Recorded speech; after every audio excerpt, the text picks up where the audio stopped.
सूर्या समाचार देख रहे हैं आप, आपके साथ मैं हूं राज ठाकुर। आज हम बात करेंगे विकृत मानसिकता की कि कैसे एक शख्स नजरों से गिरने के साथ साथ वो सब कुछ कर सकता है जो कोई सोच भी नहीं सकता। क्या एक शख्स अपनी मां के साथ पिटाई कर सकता है? क्या लात घूसों के साथ अपनी मां पर जुल्म ढा सकता है? वो मां जिसने वो तमाम दर्द अपनी औलाद को जन्म देने से पहले ही सह लिए, जिसकी मैं और आप शायद कल्पना भी नहीं कर सकते। यह सब कुछ हुआ पंजाब में, अमृतसर में, जहां पर एक बेटे ने प्रॉपर्टी के नाम पर अपनी मां के साथ इस तरीके की बदसलूकी की कि किसी के भी होश फाख्ता हो जाएं।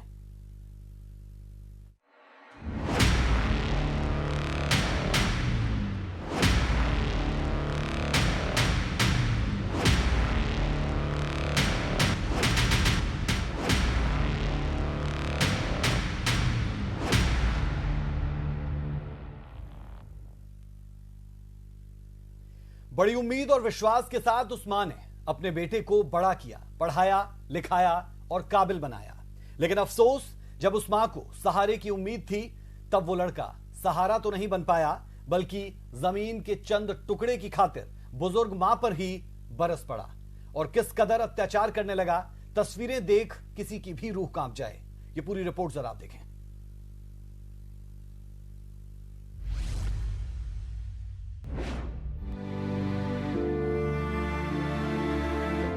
पंजाब के अमृतसर से एक ऐसी तस्वीर सामने आई है जो आपको रुला देगी।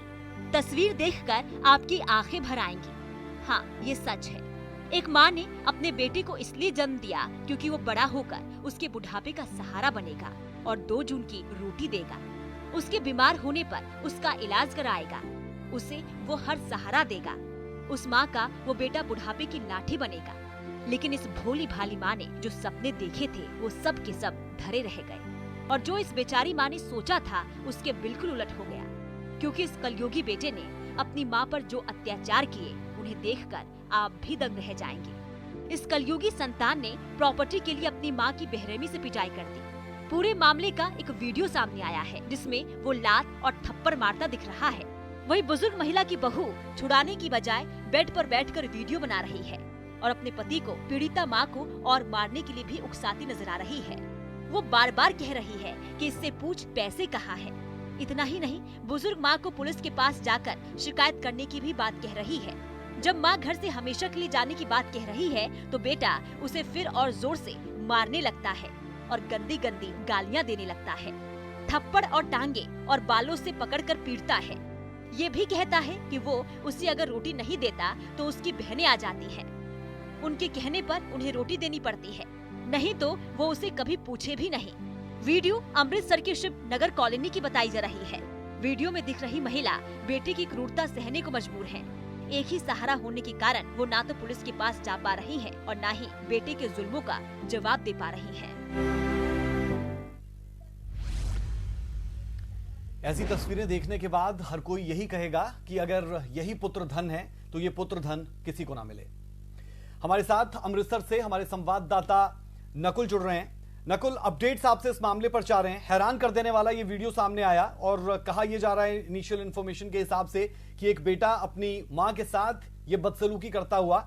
इस पूरे मामले पर अपडेट जरूर दें कि अब तक क्या कुछ इस मामले में हो चुका है।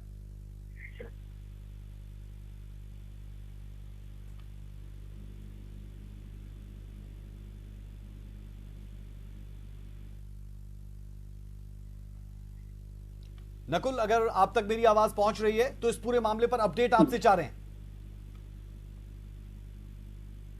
जी राज, बिल्कुल मैं बताना चाहूंगा। पुलिस इस मामले में अभी तक छुपी हुई है क्योंकि ये वीडियो करीब 4 से 5 दिन पुराना बताया जा रहा है और अभी इस वीडियो को मीडिया में आने के बाद पुलिस इस मामले को गंभीरता से ले रही है और उस युवक के बारे में, क्योंकि उसके घर तक सुबह तक पुलिस पहुंच चुकी थी, लेकिन युवक घर से फरार था और उस मां को भी पूछताछ के लिए पुलिस द्वारा लेके जा रहा है। लेकिन वो मां अब इस हालत में नहीं है कि वो पुलिस को अपने बयान दर्ज करवा सके और इस मामले में गंभीरता से पुलिस द्वारा जांच की जा रही है, क्योंकि इस मामले में राज सबसे बड़ी बात है कि इस मामले में जिस मां के साथ बेरहमी से पिटाई हुई है वो पुलिस में शिकायत दर्ज उसके द्वारा नहीं करवाई गई है। तो अब आगे की किस हिसाब से जांच की जाएगी, क्या पुलिस उसके बेटे को समझाएगी या उस पर कार्रवाई करेगी, ये आने वाला समय जरूर बताएगा। लेकिन इससे पहले राज बताना चाहूंगा कि ये कोई पहली वीडियो नहीं है जिसमें आंखों से आंसू निकलने को मजबूर किया हो। इससे पहले भी कई ऐसी वीडियो सामने आई है। पिछले दिन ही अमृतसर में एक बुजुर्ग माँ को घोड़ों के तबेले में उसके बेटे द्वारा रखा गया था और एनजीओ द्वारा उसको वहां से छुड़ाया गया था। तो ऐसी तमाम ऐसी वीडियो हैं जो रिश्तों को तार तार करती नजर जरूर आती हैं। लेकिन इस मामले में एक जरूर है कि माँ की एक आशा जरूर होती है अपने बच्चे को बड़ा कर कि वो उसकी बुढ़ापे का सहारा बनेगा। लेकिन आजकल की वीडियो जरूर उस कहावत को गलत साबित करती नजर आ रही है। ऐसे मामलों में हम अमूमन देखते हैं कि पुलिस स्वतः संज्ञान भी ले सकती है, खुद कार्रवाई भी कर सकती है। क्या इस तरफ पुलिस बढ़ने की तरफ कदम उठा रही है? अगर इस महिला की तरफ से शिकायत नहीं दी जाती, पुलिस के आला अधिकारियों से आपकी बात हुई होगी, किस तरीके का रवैया उनका दिख रहा है?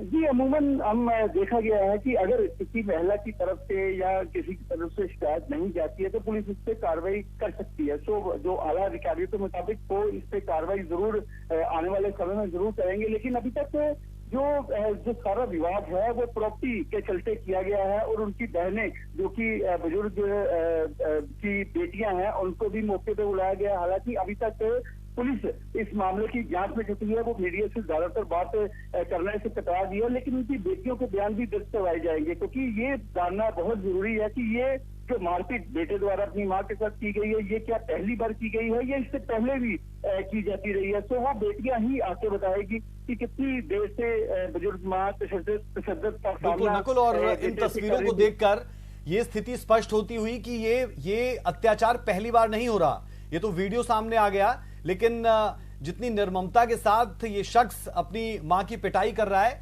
ये हैबिचुअल ऑफेंडर लग रहा है। बेहद शुक्रिया अभी के लिए, अपडेट्स के लिए हम लौटते रहेंगे आपके पास। हमारे साथ हमारे खास मेहमान जुड़ चुके हैं। नीरू अत्री, डॉक्टर नीरू अत्री हमारे साथ हैं। आप मनोवैज्ञानिक हैं, बहुत बहुत स्वागत है आपका। रेणु माथुर जी हमारे साथ सोशल वर्कर है, सामाजिक कार्यकर्ता है, बहुत बहुत स्वागत आपका भी रेणु जी। मैं सबसे पहले रेणु जी आप ही के पास आना चाह रहा हूं, ऐसे मामलों को कैसे समझा जाए, ऐसे मामलों में क्या किया जा सकता है, क्योंकि ना ये पहला मामला है और ना आखिरी होने वाला है। लेकिन ऐसे मामलों में अमूमन पुलिस क्या कुछ कर सकती है? आपने ऐसे कई मामले देखे होंगे, किस तरीके से इन मामलों को आगे बढ़ाया जा सकता है? राज, मैं एक बात कहना चाहूंगी कि हम एज पेरेंट्स सबसे बड़ा जो हमारी गलती है वो एक्चुअली हमारी एक्सपेक्टेशन है। हम अपने अज्यूम करते हैं कि अगर हम अपने बच्चों के लिए कुछ कर रहे हैं तो आगे जाके वो हमारी रिस्पॉन्सिबिलिटी लेंगे, मगर मेंटली एंड सोशली ये जरूरी नहीं है कि उनकी साइकोलॉजी भी वही हो जो हमारी है। और हम सबसे मेजर जो मिस्टेक है वो ये करते हैं जो नहीं करनी चाहिए। हम कितने भी इमोशनल बॉन्ड्स हो हमारे, हमें अपने जीते जी अपनी कोई भी प्रॉपर्टी या फाइनेंशियल एसेट्स बच्चों के, लड़के या लड़की, किसी के नाम पे भी कंप्लीटली ट्रांसफर नहीं करने चाहिए। क्योंकि कहीं ना कहीं जाके जो समाज पहले 20-25 लोगों के परिवार को जॉइंट फैमिली कहता था, आज वो सिर्फ अपने माँ बाप को साथ रहने में उसको जॉइंट फैमिली मानता है। तो हमारा जो ताना माना है समाज का वो बहुत ज्यादा डैमेज और नेगेटिव हो चुका है।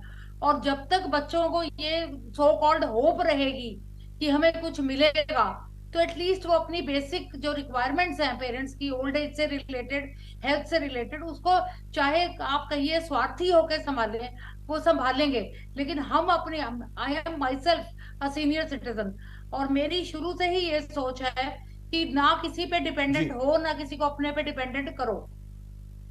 तो मजबूरी हमारी, ये हमारे जो इमोशनल बॉन्ड्स हैं, मेरा बेटा मेरी बेटी, वो हमसे ये करवाता है। और वही चीज पेरेंट्स को बाद में कई बार सड़क पे लाके खड़ा कर देती है। हर बच्चा ऐसा नहीं होता, हर पेरेंट ऐसा नहीं होता, मगर अगर हमारी सोसाइटी का ये भ्रष्ट सिचुएशन ना हुई होती तो वृद्धाश्रम भी ना होते। माँ बाप से प्रॉपर्टी लेकर उनको घर से निकाल दिया जाता है। फिजिकल वायलेंस, इंपॉर्टेंट पॉइंट भी आपने उठाया, बहुत इंपॉर्टेंट सलाह भी आपने उन बुजुर्गों के लिए दी, उन लोगों के लिए दी जो हमारा कार्यक्रम देख रहे हैं। और एक बहुत खूबसूरत बात आपने कही कि इंसानी फितरत कब कैसी हो जाए इसकी कोई गारंटी नहीं ले सकता। नीरू अत्री जी, आपसे अगर हम समझना चाहें, क्योंकि आप लगातार ऐसे लोगों के बीच में भी रहती हैं और ये विकृत मानसिकता का एक नमूना भर और ऐसे बहुत से नमूने आपके सामने आते होंगे, कैसे इन चीजों से बचा जाए, कैसे इन चीजों पर रोक लग सकती है? और हर कोई ग्रूमिंग की बात करता है, क्या ये ग्रूमिंग का भी असर होता है? देखिए, ये एक्चुअली बहुत दुख की बात है जब हमें इस तरह के केसेस देखने को मिलते हैं, इस तरह की घटनाएं जब होती हैं, तो इसको थोड़ा समझने की कोशिश करते हैं कि ये किस तरह से होता है। बहुत बार पर्सनैलिटी डिसऑर्डर्स कोई हो सकते हैं, कोई मेंटल इलनेसेस हो सकती हैं, या नशे का भी असर हो सकता है, या कभी कभी क्या होता है कि कंटिन्यूसली बहुत ज़्यादा एंगर और एग्रेशन जो है किसी की पर्सनैलिटी में है, तो उसको भी इग्नोर किया गया है। तो एक स्टेज ऐसी आ जाती है जहाँ पर इमोशंस जो है उनके बिल्कुल नम हो जाते हैं। बिल्कुल जब वो नमनेस की जो स्टेज है वो बहुत ही खतरनाक होती है, वहाँ वो बिल्कुल इनसेंसिटिव हो जाते हैं। तो जैसे आपने कहा कि क्या ग्रूमिंग बचपन से कुछ किया जा सकता है इसका, देखिए एक चीज को समझते हैं कि कहीं ना कहीं अगर ये पर्सनालिटी डिसऑर्डर्स हैं या मेंटल इलनेस है, जो मेरे हिसाब से काफी हद तक है, क्योंकि इतना एंगर, इतना एग्रेशन ऐसे एक नॉर्मल कंडीशंस में नहीं किसी में भी आ सकता है। तो अगर ऐसा कुछ है तो वो आई थिंक बहुत अर्ली स्टेजेस में भी या टीनेज में भी वो नजर आना शुरू हो जाता है। लेकिन कहीं ना कहीं हम as parents, as family members denial में रहते हैं कि नहीं, ऐसा कुछ भी नहीं है। और स्पेशली बॉयज के मामले में हमारी सोसाइटी में थोड़ा सा इस तरह का माइंडसेट भी है कि इट इज नॉर्मल, लड़कों को थोड़ा गुस्सा आ जाता है, लड़के थोड़ा इस तरह से बिहेव कर देते हैं। सो मुझे लगता है कि वो रेड फ्लैग्स जब भी नजर आते हैं उन पे इमीडिएटली काम करने की जरूरत होती है। ट्रीटमेंट उसी टाइम ही स्टार्ट कर दिया जाना चाहिए। बिल्कुल। और जो लोग ये सोचते हैं कि मेरा बेटा बहुत ज्यादा करते हैं, उनके लिए ये रेड फ्लैग है कि गुस्सा आता है तो ये नॉर्मल नहीं है, उस पर काम किया जाना चाहिए। हमारे साथ दर्शक भी यहाँ पर जुड़ रहे हैं। वरुण हमारे साथ जुड़े हैं। वरुण, क्या आप सोचते हैं इस वीडियो को देखकर, और इस तरीके के जब मामले सामने आते हैं तो लाजमी तौर पर जो हमारा सोशल स्ट्रक्चर है कहीं ना कहीं उस पर ये सीधे तौर पर एक तरीके का प्रहार रहता है। दर्शक हमारे साथ हैं, क्या आप सोच रहे हैं, जरूर शेयर करें। हेलो, हाँ जी, हाँ जी, हमारे जी कहें, अपनी बात कहें। बात करना था हमें सर, ऐसे जो जी बोले, आप क्या सोचते हैं इस वीडियो को देखकर? हेलो, हाँ जी,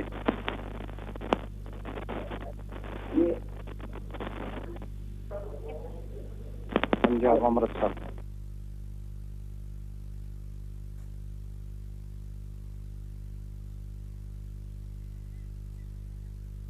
चलिए, दर्शक लगातार हमारे साथ जुड़ते रहेंगे। नंबर्स टीवी स्क्रीन पर हम फ्लैश कर रहे हैं। इस वीडियो को देखने के बाद आप क्या सोचते हैं, और सोचने के साथ साथ इस तरीके की वीडियोस अगर आपके सामने भी आए तो उसे जरूर पुलिस के सामने भी लेकर पहुंचे, सोशल मीडिया पर पोस्ट करें, डिटेल्स डालें। जो लोग इस तरीके से कर रहे हैं उनके खिलाफ कार्रवाई हो, और जो पीड़ित है उन्हें न्याय मिल पाए, ये बहुत जरूरी ऐसे मामलों में रहता है। सूर्य समाचार की भी यही कोशिश। रेणु माथुर जी, आपने बहुत खूबसूरत बात कही कि इंसानी फितरत का कोई भरोसा नहीं, और जो आपने एक बेहद खूबसूरत सलाह दी कि अपने जो एसेट्स है, प्रॉपर्टी है, वो कतई किसी के नाम ना करें, अपने नाम पर ही रखें। लेकिन जो ये मामला अमृतसर से सामने आया, इनिशियल इंफॉर्मेशन के हिसाब से प्रॉपर्टी को लेकर ही ये शख्स जो है अपनी मां को पीटता हुआ नजर आता है। तो जो बात आपने की वो यहां पर भी कहीं ना कहीं सही साबित होती हुई दिखती है। सबसे बड़ी प्रॉब्लम राज जी ये है दैट हमारी जो इमोशनल जो साइकोलॉजी है, वही जो अभी नीरू जी ने बात कही, मेरा बेटा, मेरी बेटी, यही चीज हमें बाद में जाके बिल्कुल टुकड़ों में बिखरने पे मजबूर कर देती है। देखिए, हमारी प्रॉब्लम ये है, most of the time the police will wait for a crime to happen. जब क्राइम होता है, जब मर्डर होता है, बलात्कार होता है, किडनैपिंग होती है, शिकायत जाती है तो पुलिस जाती है। मगर हमारा as citizen and even the police department and कोई भी जो सोसाइटी के वेलफेयर से कनेक्टेड लोग हैं, हमारे लिए सबसे इंपॉर्टेंट स्टेप ये है, हम फ्रॉम डे वन एक तो जेंडर इक्वालिटी अपने बच्चों को समझाएं, दूसरा respect to people older than you, equal to you, जो आपसे बड़े हैं उनसे तमीज और तहजीब से बात करना, उनकी रिस्पेक्ट करना, उन रिश्तों को पॉजिटिव तरीके से अहमियत देना। हमारी जो कमिंग जनरेशन है वो सारी कहीं ना कहीं completely involve in internet and social media और सेल्फिश जो पैरामीटर हमारी साइकोलॉजी में आता जा रहा है, उसमें बहुत मेजर कंट्रीब्यूशन, हम जो मेंटली हम इंडियन है लेकिन हम सोशली वेस्टर्नाइज होने की कोशिश करते हैं। तो जो वेस्टर्न जो हमारे लिए हमारी सोच के हिसाब से पॉजिटिव है, हम उसको एक्सेप्ट करते हैं। लेकिन अगर आप फॉरेन कंट्रीज की सोशल स्ट्रक्चर को स्टडी करो तो मोस्ट ऑफ द पीपल, उनके पेरेंट्स उनके साथ रहते हैं या उनके बिल्कुल पास रहते हैं। हमें ये नया ही शौक चढ़ा है हमारे समाज को कि हमारे पेरेंट्स की मौजूदगी से हमारी आजादी में खलल पड़ता है। फिर हम अपने पेरेंट्स के साथ बदतमीजी से पेश आते हैं, उनके साथ रूड होना स्टार्ट करते हैं। फिर ये लेवल आता है जो एक फ्रस्ट्रेशन, एंगर वाला। कई लोग जॉबलेस होते हैं, कईयों के पास कम सैलरी वाली जॉब्स होती है, या कई एज अ कपल उनकी सोच नेगेटिव होती है। तो वो पेरेंट्स के लिटरली, जैसे कहा जाता है, पीछे पड़ जाते हैं कि तुमने रहना तो हमारे पास ही है, प्रॉपर्टी हमें दो, पैसा हमें दो, ताकि वो अब जब हमें जरूरत है हमारे काम आए। इस चीज को हम बार बार जब करते रहेंगे, कहते हैं ना 100 बार जी, झूठ जी। बोलो तो वो भी सच बन जाता है। तो माँ बाप कहीं ना कहीं कह दो कि उस बात में आ जाते हैं, या परेशान हो जाते हैं, या मजबूरी में the minute they transfer their assets, ये काम स्टार्ट हो जाता है। लेने के लिए भी पिटते हैं माँ बाप, और प्रॉपर्टी देने के बाद वो एक फालतू नासूर बन जाते हैं अपने बच्चों की लाइफ में, इसलिए पिटते हैं। सो कहीं ना कहीं हमारा जो समाज है कलयुग से भी बहुत बिल्कुल ठीक है। आगे नेगेटिव जा चुका है। रेणु जी, ये भी अहम अहम एक पॉइंट कि न माया मिली न राम। हम दूसरे कल्चर को अपनाना चाहते हैं, अडेप्ट करना चाहते हैं, लेकिन अपने कल्चर को भी भूल गए और ना यहाँ के रहे ना वहां के रहे। दर्शक लगातार हमारे साथ जुड़ रहे हैं। भिवानी से ओमकार हमारे साथ। ओमकार, अपनी बात रखिए, क्या सोचते हैं आप इस मसले पर? हेलो, हाँ जी, सुन पा रहे हैं हम आपको, अपनी बात रखें आप।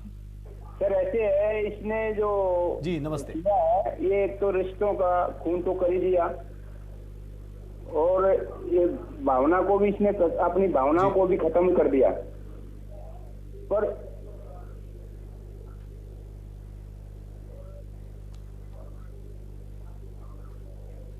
एक माता पिता की जो भावना होती है, माता पिता के प्रति जो भावना होती है, उसका भी इसने खून कर दिया, और रिश्तों का भी खून कर दिया।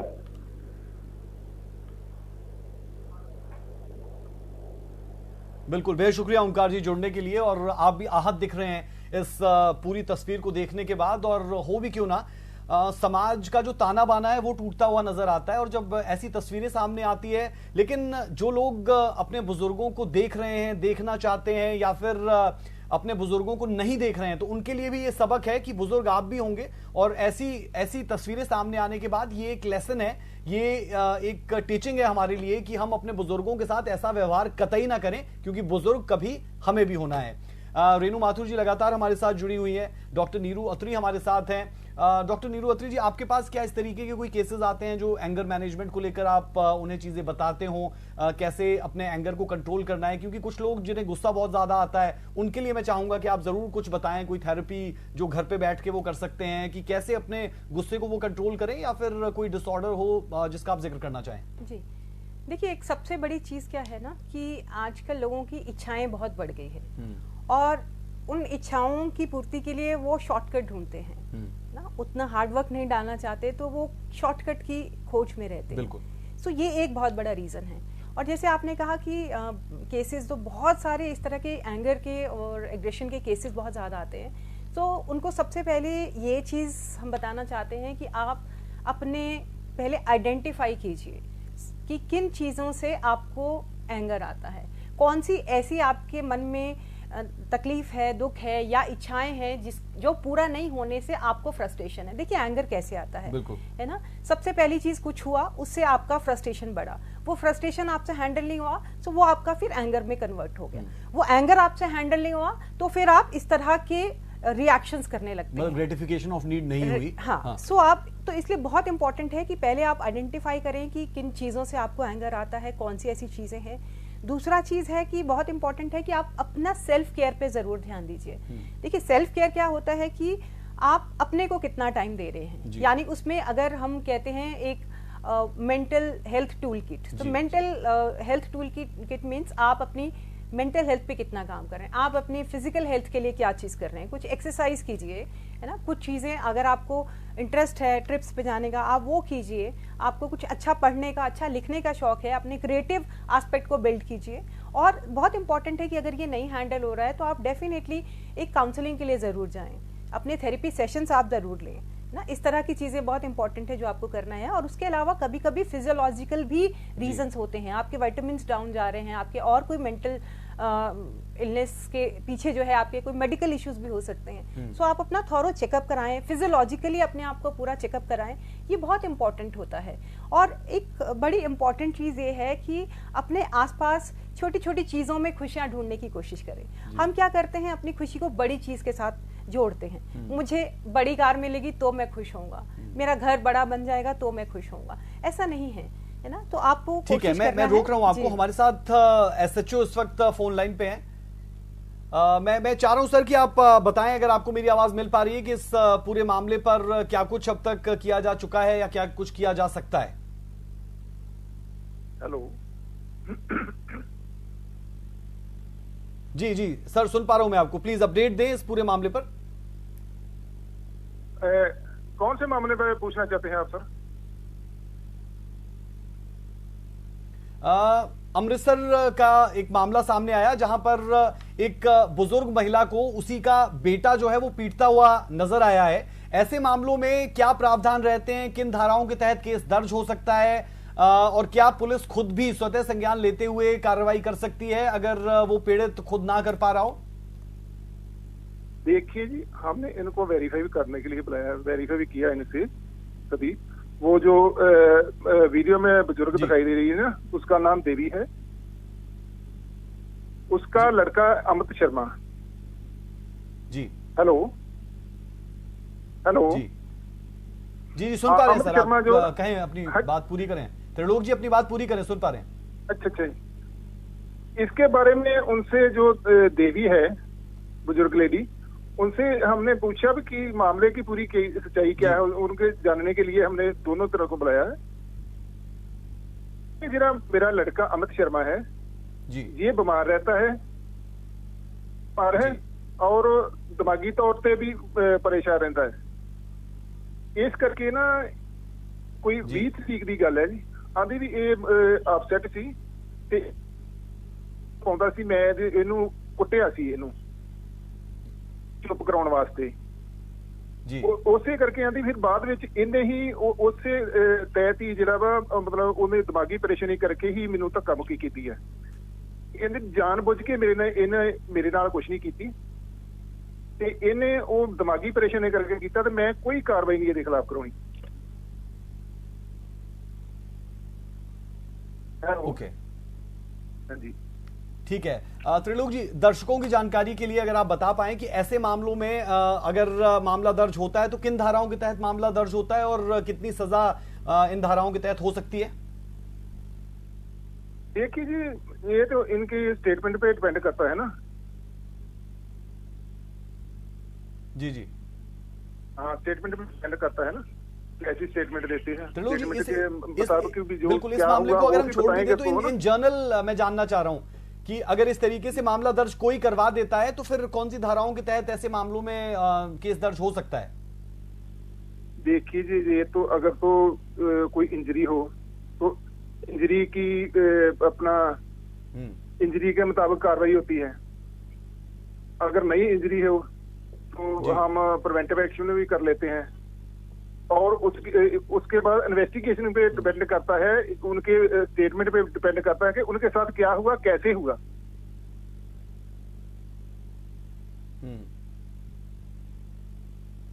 ठीक है त्रिलोक जी, बेहद शुक्रिया तमाम जानकारी के लिए। तो हकीमा अमृतसर के एसएचओ त्रिलोक सिंह जी हमारे साथ जुड़े थे, जिन्होंने विस्तृत तरीके से इस पूरे मामले के बारे में अपडेट दी, पूरी जानकारी दर्शकों के साथ साझा की।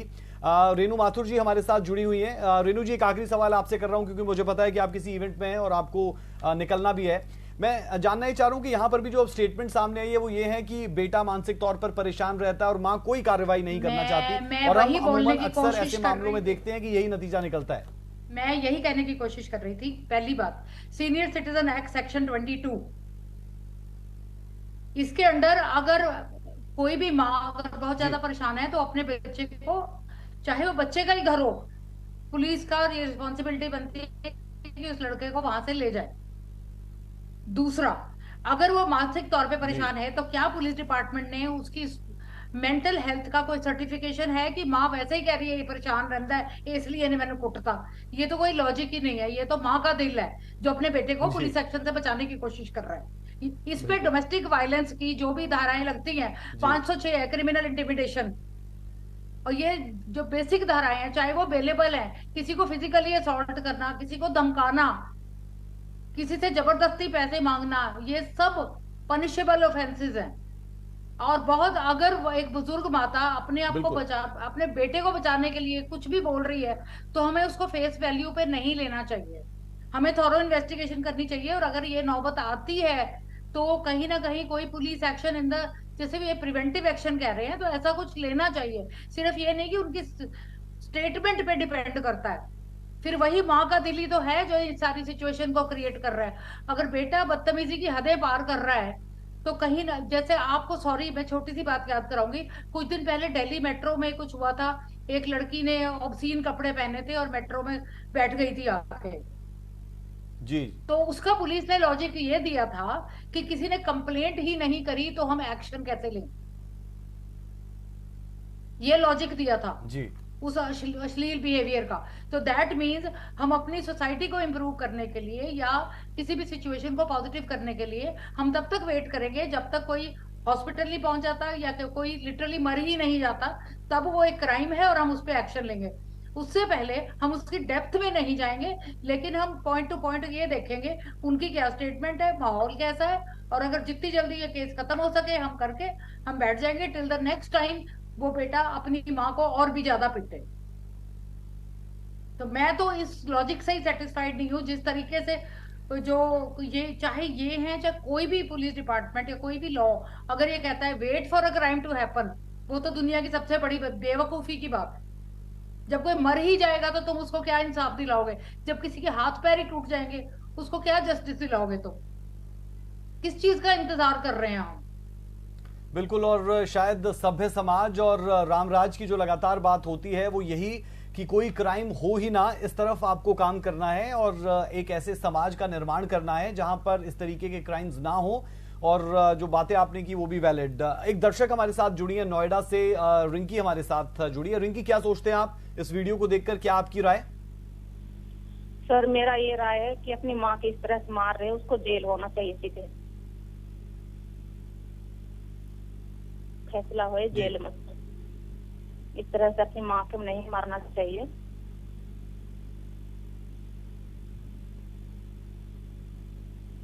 बेहद शुक्रिया सूर्य समाचार के साथ जुड़ने के लिए और अपने विचार साझा करने के लिए। तो कहीं ना कहीं जब लोग भी ऐसे वीडियोस को देखते हैं तो कम से कम एक अंतर आत्मा की जो आवाज है वो ये जरूर कहती है कि ऐसा बर्ताव कतई ना किया जाए।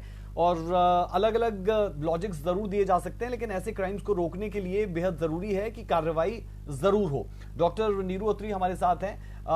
नीरू अत्री जी, एसएचओ की तरफ से लॉजिक दिए गए हैं कि जो माँ है उनकी तरफ से ही ये कह दिया गया कि मैं कोई कार्रवाई नहीं करवाना चाहती, मेरा जो बेटा है वो मानसिक तौर पर परेशान है।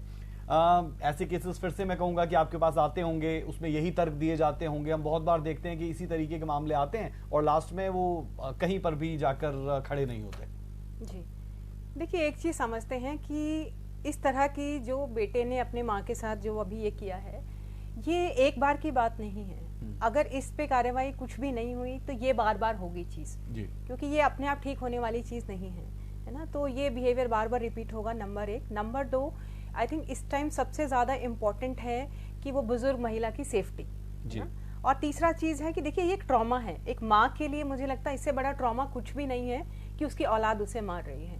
तो किसी भी तरह से ये कन्विंस तो करना ही पड़ेगा कि इसका बिना इस पे एक्शन लिए इसका इलाज नहीं है और ये चीजें बार बार होगी और उनकी लाइफ को इससे ज्यादा जो है रिस्क है। सो आई थिंक वही एक तरीका है कि किसी भी तरीके से हम उनको कन्विंस करें, क्योंकि अगर हम चाहते हैं कि बेटे का भला हो, क्योंकि आज ये घर पे ये चीज की वो बाहर जाके भी करेगा, वो समाज में भी ये चीज करेगा, तो इसलिए समाज को भी बचाना है, माँ को भी बचाना है। तो I think this has to be done. बिल्कुल बिल्कुल। और हम देख रहे हैं कि अधेड़ उम्र का ये शख्स है। जो ऐसे लोग होते हैं जो रेड फ्लैग्स की आपने बात की थी, वो रेड फ्लैग मुझे लगता है कि मिलने लग जाते हैं, लेकिन शायद आप उन्हें इग्नोर करना चाहते हैं या करते रहते हैं, और अभी भी शायद वही इस मामले में यहाँ पर हो रहा है। मैं आपके पर्सनल एक्सपीरियंस जानना चाहूंगा कि आपके पास कोई इस तरीके के लोग आए जो एग्रेसिव हों, अल्ट्रा एग्रेसिव हों, और उनकी काउंसलिंग आप करते हो, किस तरीके की चीजें सामने आती है इस तरीके के प्रोसेस में? बिल्कुल आते हैं, देखिए बहुत केसेस आते हैं। अब इसमें एक चीज होती है कि जब अगर इतना सिवियर लेवल पे एंगर एंड एग्रेशन है तो मेडिकेशन भी हम स्टार्ट करते हैं।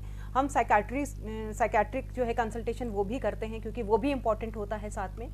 प्लस उसके साथ में जो हम थेरेपी स्टार्ट करते हैं उसमें हम जो काम करते हैं वो हम करते हैं कि उनकी लाइफ के जितने रिजेक्शंस हैं, क्योंकि इतना एंगर रिजेक्शन से, या तो रिजेक्शन से आया होगा, तो वो रिजेक्शंस को हम आइडेंटिफाई करने की कोशिश करते हैं, वहां पर हम थेरेपी करते हैं, जैसे कॉग्निटिव बिहेवियर थेरेपी है वो हम करते हैं। या फिर कोई उसके साथ में अपने आप में चाइल्डहुड से लेकर कोई अब्यूज हुआ है, चाहे फिजिकल अब्यूज है और सेक्सुअल अब्यूज है और किसी भी टाइप का अब्यूज है, तो वो सारी चीजों को आइडेंटिफाई किया जाता है 1 by 1 और उन पे काम किया जाता है क्लाइंट को साथ में लेके, प्लस मेडिकेशन। तो दोनों चीजें जब साथ में चलती हैं तो काफी हद तक लोग जो हैं वो इम्प्रूव करते हैं। ऐसा नहीं है, इसका इलाज है, लोग ठीक होते हैं, बेटर होते हैं, लेकिन बस प्रॉब्लम यही है कि घर वाले वहां तक पहुंचते ही नहीं है, वो डिनाइल में रहते हैं। तो वो डिनाइल बहुत बुरी चीज है कि कुछ भी नहीं है। सो प्लीज एक्सेप्ट इट कि प्रॉब्लम है, दिक्कत है और इसका इलाज है और ठीक होते हैं। सो इस तरह से ही हम जो है केसेस को हैंडल करते हैं और लोग बहुत हद तक जो है इम्प्रूव होते हैं। उसके अलावा हम उनको हेल्दी लाइफस्टाइल्स की ओर भी लेकर जाते हैं, है ना। सो हेल्दी लाइफस्टाइल्स को जब वो अपनाने लगते हैं वहां पर बेटर होने लगते हैं। So I think these things will help. Okay, चलिए हमारे साथ रेनू माथुर जी भी लगातार जुड़ी हुई है, डॉक्टर नीरू अत्री हमारे साथ कॉन्टिन्यूसली हैं, दर्शक लगातार हमारे साथ जुड़ रहे हैं। दर्शक हमारे साथ जुड़े हैं, आप अपना नाम भी बताइए, कहां से आप जुड़े हैं और क्या सोचते हैं आप? सुजान चूरू डिस्ट्रिक्ट सुजानगढ़ से बोल रहा हूँ जी। जी। तो स्क्रीन पर आज सूर्य समाचार में एक न्यूज चल रही है, एक बेटा माँ की पिटाई कर रहा है जी। तो उसको तो जमीन से घर से बेदखल कर उनको सजा देनी चाहिए। सर अपने विचार रखें, क्या सोचते हैं आप ऐसी चीजों पर, और ऐसी चीजें ना हो उसके लिए क्या कुछ करें आने वाले वक्त में, अपने बच्चों को कैसी ग्रूमिंग दें, क्या सोच रहे हैं आप? मैं ये पूछ रहा हूँ, ये बूढ़ी बुजुर्ग को मार रहा है उसका बेटा, आपके चैनल पे चल रहा है, ये न्यूज में आ रहा है, अमृतसर से खबर आ रही है, अमृतसर से। हेलो जी, हम ये दिखा रहे हैं और आपको इसलिए जोड़ा है कि आप इस पर क्या सोच। मैं इस पर ये पूछ रहा हूँ, ऐसा चलिए ठीक है, जो दर्शक हमारे साथ जुड़ रहे हैं ऐसे शख्स पर कार्रवाई होनी चाहिए। उनसे हमारी अपील है कि जो लोग यहाँ पर कॉल कर रहे हैं वो अपनी बात रखें, क्या ऐसे मसले पर वो सोचते हैं और ये चीजें ना हो इसके लिए क्या कुछ किया जाना चाहिए, क्योंकि उम्मीद हम ये करते हैं कि इस तरीके के प्रोग्राम्स को ब्यूरोक्रेसी से लेकर पॉलिटिशियन से लेकर हर कोई जो है वो देखता है, सुनता है, और ऐसे में ये बहुत इंपॉर्टेंट कि आप लोगों की आवाज उन तक पहुंचे, हुक्मरानों तक पहुंचे। रेनू माथुर जी लगातार हमारे साथ जुड़ी हुई हैं। रेनू माथुर जी, आपने बहुत सारे इंपॉर्टेंट स्फेयर्स को छुआ, जिनमें से आपने धाराओं का भी जिक्र किया और साथ ही साथ आपने एक्ट का भी जिक्र किया। उस एक्ट के तहत भी कार्रवाई हो सकती है, लेकिन पुलिस हम अमूमन देखते हैं कि बचती नजर आती है ऐसे मामलों पर, और एक बयान के आधार पर वो अपना पल्ला झाड़ लेते हैं। शायद यही सबसे बुरी चीज हमारे पूरे सिस्टम की, जो सिस्टम को और खोखला कर रही है। मैंने तकरीबन 5 साल हमारे स्टेट की पुलिस के साथ काम किया है, और जो पॉक्सो विक्टिम्स होते हैं, children suffering from sexual offences, नाबालिग बच्चियों और बच्चों के जो रेप होते हैं, उन बच्चों के साथ मैंने 5 साल काम किया है। और शायद पूरी कंट्री में पहली बार ऐसा हुआ था कि एक ग्रीफ काउंसलर अपॉइंट की गई थी पॉक्सो विक्टिम्स के लिए, मगर उसमें भी कहीं ना कहीं जाके बहुत समय तक किसी को ये समझ ही नहीं आया कि अब बलात्कार तो हो ही गया, अब इनको काउंसलिंग की क्या जरूरत है। और वो बच्चे को कोई दोबारा उनमें उस सिचुएशन में फंसता है, कोई ड्रग्स में जाता है, कोई प्रोस्टिट्यूशन में जाता है। तो वो जो नीरू जी ने डिनाइल वाली बात बोली, वो तो एक है ही है, लेकिन ये जो यहाँ पे हो रहा है, ये there is a thing called I am not a psychiatrist, but मैंने जो स्टडी किया है, एक स्टॉकहोम सिंड्रोम होता है कि जो परमानेंटली आपको कंट्रोल करे, मारे पीटे गाली दे, और आपके पास और कोई ऑप्शन ना हो, आप उस चीज को धीरे धीरे एक्सेप्ट करके उसी को अपना जीवन मान के उसी में जीने का तरीका ढूंढ लेते हो। तो ये जो सिचुएशन है ये किसी की लाइफ में कभी नहीं आनी चाहिए, बिकॉज अगर हमने उस बैड सिचुएशन को अपनी जिंदगी बना के एक्सेप्ट कर लिया, फिर तो हमें कोई नहीं बचा सकता। और जो आपने पुलिस के लिए सवाल पूछा, ये मेरा भी एक्सपीरियंस है that they wait for something to happen, और उसमें भी जितनी जल्दी हो सके कॉम्प्रोमाइज हो, समझौता हो, कुछ भी ऐसा करके भी जितनी जल्दी फाइल क्लोज हो सके, क्योंकि जितना लंबा इन्वेस्टिगेशन चलता है उतना ही इनको एफर्ट और मैन पावर इन्वेस्ट करना पड़ता है। तो कहीं ना कहीं they try to, I have observe, there are good officers, there are good people, ऐसी बात नहीं है कि नहीं है, बट जो मेरा ओवरऑल एक्सपीरियंस है वो यही है कि कोशिश की जाती है कि उनको बिठाओ, समझाओ, कोई नहीं माता जी ਤੁਹਾਡਾ ही बेटा है, कोई नहीं बेटा ਤੁਹਾਡੀ माता जी है, करके वो चीज को टेम्पोररीली हम उसको खत्म कर देते हैं, ताकि कुछ समय बाद वही जो वोल्केनो है, वही जो लावा है वो फिर फूटता है, और जो नेक्स्ट टाइम होता है वो पहले से ज्यादा गलत तरीके से होता है, और अल्टीमेटली बहुत ज्यादा फिजिकल वायलेंस और इवन डेथ भी हो सकती है। बाद में आप किसी को मौत की सजा दे भी दो, उम्र कैद दे भी दो, जिसकी जान गई उसकी तो चली गई ना। तो कहीं ना कहीं पुलिस को भी के लिए भी ये वेकअप कॉल है, हर स्टेट की पुलिस के लिए, दैट ऑल्सो कोई एक सीनियर सिटीजन का सेल होना चाहिए जो काम करे। हमारे शहर में 20-25 हजार सीनियर सिटीजन हैं, हम भी उनमें से एक हैं, हम अकेले रहते हैं, लेकिन आज तक हमें कोई फीडबैक नहीं है कि आप जिंदा हो, मर गए, आपको दवाई की जरूरत है, एम्बुलेंस की जरूरत है, कोई सपोर्ट नहीं है। तो जो अकेले हैं उनके लिए अलग चैलेंजेस हैं, जिनके बच्चे इस तरह बिहेव कर रहे हैं उनके लिए तो थ्रेट टू लाइफ है। आई थिंक सीनियर सिटीजन को डरना नहीं चाहिए। कुछ भी ऐसा होता है आपके साथ, कोई भी फिजिकल या डोमेस्टिक वायलेंस के लेवल का असॉल्ट होता है, तो प्लीज किसी से बात कीजिए। अगर आपको पुलिस के पास नहीं जाना तो नेबर्स, किसी सेल्फ हेल्प ग्रुप, किसी से बात कीजिए, बट रीच आउट कीजिए, टॉक टू समबडी। मैं हमेशा कहती हूँ स्पीक आउट। रेणु जी, आपने स्टॉकहोम सिंड्रोम की बात की, तो मैं उसके लिए डॉक्टर नीरू अत्री जी के पास भी आऊंगा। जो पॉइंट आपने उठाया उस पर हम चर्चा करेंगे। हैदराबाद से दर्शक हमारे साथ जुड़े हैं, जगजीत सिंह। जगजीत जी, अपनी बात रखिए, क्या आप सोचते हैं इस वीडियो पर और ऐसे ही विकृत मानसिकता के लोगों पर?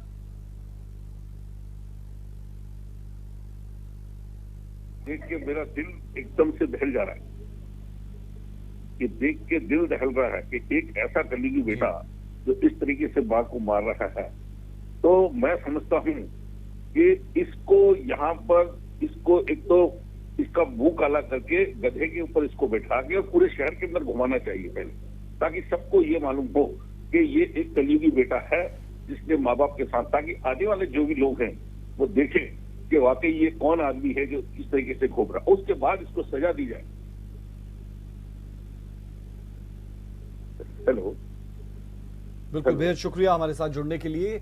और इसी तरीके से इमोशनल लोग जरूर हो रहे हैं इस वीडियो को देखकर, लाजमी तौर पर कोई भी होगा, हम भी हो रहे हैं, और इसीलिए हम इस तरीके के वीडियो को आपके बीच में लेकर आए हैं, ताकि लोगों तक ये मैसेज जरूर पहुंचे कि अपने बुजुर्गों की इज्जत करना, उनका मान करना, ये हमारी सिर्फ रिस्पॉन्सिबिलिटी नहीं है, ये हमारा धर्म है कि हम अच्छा बुढ़ापा कम से कम अपने बुजुर्गों को दे पाएं। और ये सीख, ये टीचिंग, ये लेसन है ये वीडियो देखने के बाद, कि हम अपने बुजुर्गों को बेहतर कम से कम बुढ़ापा दे पाएं।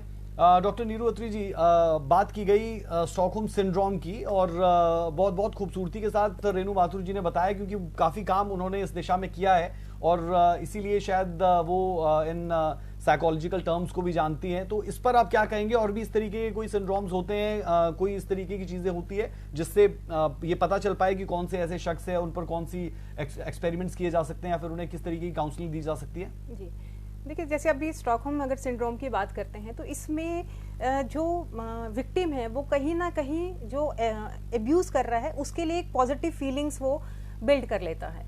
अब वो चाहे अपना बच्चा हो, और स्पेशली वो लोग हैं जिनसे वो किसी ना किसी रूप में क्लोज रहा है, ना, जैसे माँ है, माँ बच्चे के लिए तो वो डेवलप कर लेंगी उस तरह की फीलिंग को, या कोई भी हो सकता है ना। तो जैसे बहुत बार हम इवन हमारे पास बहुत सारे जैसे सेक्सुअल अब्यूज के भी केसेस आते हैं, तो वहाँ पर भी ये सिंड्रोम हमको देखने को मिलता है कि वो कहते हैं नहीं ठीक है, वो बेचारे की ये प्रॉब्लम है, वो जस्टिफाई करने लगते हैं, मेनली उनकी फीलिंग्स को जस्टिफाई करने लगते हैं। इसीलिए बहुत सारे केसेस जो हैं वो रिपोर्ट ही नहीं होते हैं। ऐसे कुछ केसेस हमारे सामने आ जाते हैं, बट बहुत से ऐसे केसेस हैं जो पता ही नहीं चल पाता है, जो रिपोर्ट ही नहीं होता है, चाहे वो एंगर से रिलेटेड है, चाहे वो किसी एब्यूज है किसी भी फॉर्म का। सो ये एक चीज़ है। और देखिए इसके अलावा जैसे हम देखते हैं बहुत सारे इवन केसेस में हम ये देखते हैं कि एक फीलिंग है कि अचानक से वो ना जैसे फ्रीज हो जाते हैं ना। बहुत से केसेस में जो विक्टिम है वो फ्रीज हो जाता है। जब उनसे पूछा जाता है कि क्या वो सिचुएशन है, वो फ्रीज के हो जाते हैं। सो उसका जो निकल के आता है कंक्लूजन, वो यही निकल के आता है कि कहीं ना कहीं जब हम किसी से दिल से जुड़े होते हैं, सो हमारा ब्रेन, क्योंकि ब्रेन की कंडीशनिंग ही उस तरीके से कभी हुई नहीं है कि हमारा ब्रेन उस चीज़ को एक्सेप्ट नहीं कर पाता है कि ये जिसको मैं दिल से इतना प्यार करता हूँ, जिसके लिए मेरी जिंदगी मैंने दाव पे लगाई है, सब कुछ किया है, वो मेरे साथ गलत कर सकता है ना। सो उस सिचुएशन में हम एकदम फ्रीज हो जाते हैं। तो आई थिंक और बहुत सारे जैसे नेगेटिव डिफेंस मैकेनिज्म वो हमारे अंदर बिल्ड होने लगते हैं। हम वो रिपोर्ट ही नहीं करते हैं, चीज़ों को हम बताते ही नहीं हैं, हम शेयर नहीं करते हैं। सो एक ही मैसेज है मेरा सब लोगों के लिए कि प्लीज़ ये नॉर्मल नहीं है चीज़ें, और अगर आप सच में उस इंसान को प्यार करते हैं तो आपको ये रिपोर्ट करना पड़ेगा, क्योंकि ये चीज़ एक इंसान पर नहीं रुकेगी। वो इंसान आगे समाज को खराब करेगा। अगर एक ने बता दिया तो 10 लोग शायद बच जाएं। सो इसको एज ए सोशल कॉज देखिए कि अगर आपके साथ कुछ गलत हुआ या आपने कुछ रेड फ्लैग्स आपने नोटिस किए, सो आप कम से कम हजारों लोगों को जो है बचा सकते हैं। So I think this is a message which people should बिल्कुल। और वही मैसेज देने के लिए हमने ये कार्यक्रम किया है ताकि लोगों तक ये बात पहुंच सके, और ऐसे गणमान्य लोग जो इस फील्ड में हैं और समझते हैं तमाम चीज़ों को, डॉक्टर नीरू अत्री है और रेणु माथुर जी हैं। रेणु माथुर जी, क्या कुछ किया जाना चाहिए? आपने जैसे जिक्र किया कि जो बुजुर्ग लोग हैं उनके लिए इस तरीके की कोई भी सिस्टम इंडिया में कम से कम डेवलप नहीं है। हम देखते हैं कि डेवलप्ड नेशंस में काफ़ी हद तक है कि लगातार कॉल्स जाती है जो बुजुर्ग लोग होते हैं। ऐसे केसेस में क्या किया जा सकता है ऐसे विकृत लोगों के लिए? अब इस केस का ही अगर हम एग्जांपल ले लेते हैं तो इसे डिटेल पर अगर हम बात करें तो जहां पर एक मां अपने बच्चे को बेकसूर बताने की कोशिश में जुट गई और पुलिस ने यह कह दिया कि कोई केस है ही नहीं, बयान इस तरीके का दे दिया गया, तो ये केस यहीं पर खत्म हो जाता है। लेकिन होना क्या चाहिए और कौन सी चीजों को डेवलप किया जाना चाहिए जो हिंदुस्तान में बेहद आवश्यक आपको लगती है? अनुभव के आईने से जरूर समझाइए। मैं बहुत शॉर्टली एक बात कहना चाहूंगी दैट ऑन पेपर बहुत सारी ऑर्गेनाइजेशंस भी हैं, एनजीओज भी हैं, ऑफिशियल भी ग्रुप्स बने हुए हैं, नोडल ऑफिसर्स हैं, पुलिस में भी, सिविल में भी, सब जगह सब कुछ है। But talking from personal and social experience, actual reality में कुछ भी नहीं होता है। बहुत जब तक किसी सीनियर सिटीजन को कोई तकलीफ नहीं पहुंचती, unless it is senior citizen day or it is elder abuse day और कोई डे है स्पेसिफिक, उसके अलावा ओल्ड एज होम में लोग अपने पेरेंट्स को भी विजिट नहीं करते, कोई कहीं नहीं जाता, कोई किसी किस्म का नेटवर्क सिस्टम नहीं है। अब दूसरी कंट्रीज में जाइए, हॉस्पिटल से लेके कॉलेजेस से लेके स्कूल तक है, हर जगह ट्रॉमा काउंसलिंग है, हर जगह मेंटल सपोर्ट, इमोशनल सपोर्ट के लिए एक सिस्टम इन प्लेस है। हमारी कंट्री में नहीं है। तो जो सिस्टम है उसको एक्चुअल कार्यान्वित करना, उसको वर्केबल करना, और अगर जहां ये सिस्टम अवेलेबल नहीं है यहाँ ये सिस्टम क्रिएट करना, ताकि इस बुजुर्ग लेडी जैसे जिसके जो जैसा इसके साथ हुआ है किसी और के साथ ना हो।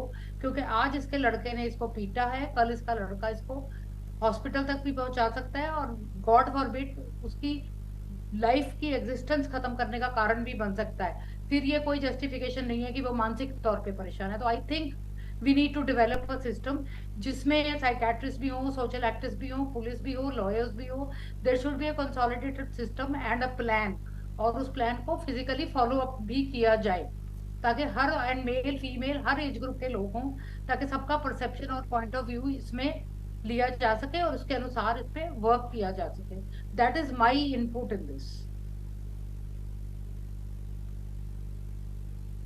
बिल्कुल, और जो बातें आपने की वो बहुत यूजफुल है हमारे दर्शकों के लिए, क्योंकि वो समझ पाएं। और जो आपने एक बात बीच में कही कि डरने की जरूरत नहीं है, ये बहुत इंपॉर्टेंट है। और इस तरीके का सेल्फ कॉन्फिडेंस जो है वो लोगों में आए, खास तौर पर बुजुर्गों में आए, ये बहुत इंपॉर्टेंट है। क्योंकि बहुत सी चीजें हम देखते हैं कि सिर्फ डर के साए में ही लोग अपने आप को पीछे खींच लेते हैं, या फिर लोग क्या कहेंगे ये सोचकर वो पीछे हो जाते हैं।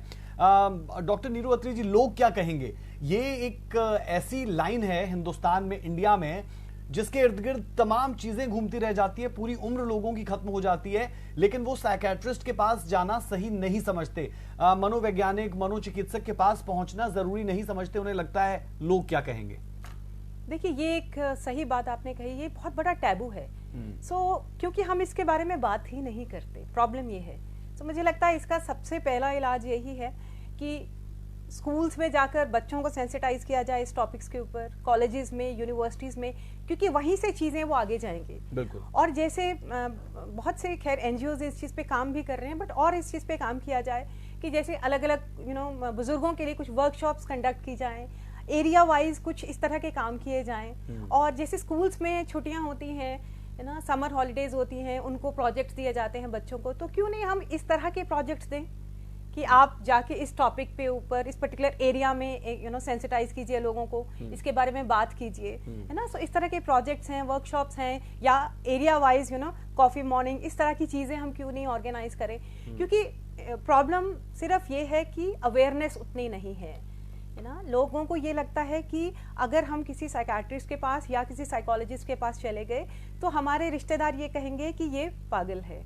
ये सिर्फ एक वर्ड है जो वो जानते हैं, which is not true at all ना। तो इस चीज को समझने की जरूरत है कि मेंटल हेल्थ में बहुत सारी चीजें हैं, है ना, and this is very very very normal to talk to some expert. So I think ये सेंसिटाइजेशन, ये अवेयरनेस, यही एक तरीका है जो हेल्प करेगा लोगों को। बिल्कुल। और हमारे मेहमान हमारे साथ जुड़े हुए हैं, लेकिन रेणु माथुर जी, बहुत बहुत शुक्रिया आपका कि आप हमारे साथ जुड़ी और आपने अनुभव के आईने से बहुत कुछ समझाने की लोगों को कोशिश की। रेणु माथुर जी के शुक्रिया करने के साथ साथ मैं चाह रहा हूं कि हम वो रिपोर्ट एक बार फिर अपने दर्शकों को दिखाएं, जो ये वीडियो टीवी स्क्रीन पर आप देख पा रहे हैं, हमारे दर्शक देख पा रहे हैं। ये पूरा का पूरा मामला है क्या? मामला अमृतसर का है, मामला पंजाब का है, जहां एक मां को उसी का बेटा बुरे तरीके से मार रहा है। और जब पुलिस के पास ये पूरा मामला पहुंचता है तो एसएचओ त्रिलोक सिंह भी हमारे साथ जुड़े, जिनकी तरफ से कहा गया कि जो इनकी मां है वो कह रही है कि बेटा मानसिक तौर पर परेशान है और इसलिए उसने अनजाने में, गलती से या कुछ भी कह लीजिए, ये सब कुछ किया। ये रिपोर्ट जरा पहले देखें एक बार। पंजाब के अमृतसर से एक ऐसी तस्वीर सामने आई है जो आपको रुला देगी। तस्वीर देखकर आपकी आंखें भर आएंगी। हाँ, ये सच है। एक माँ ने अपने बेटे को इसलिए जन्म दिया क्योंकि वो बड़ा होकर उसके बुढ़ापे का सहारा बनेगा और 2 जून की रोटी देगा। उसके बीमार होने पर उसका इलाज कराएगा, उसे वो हर सहारा देगा।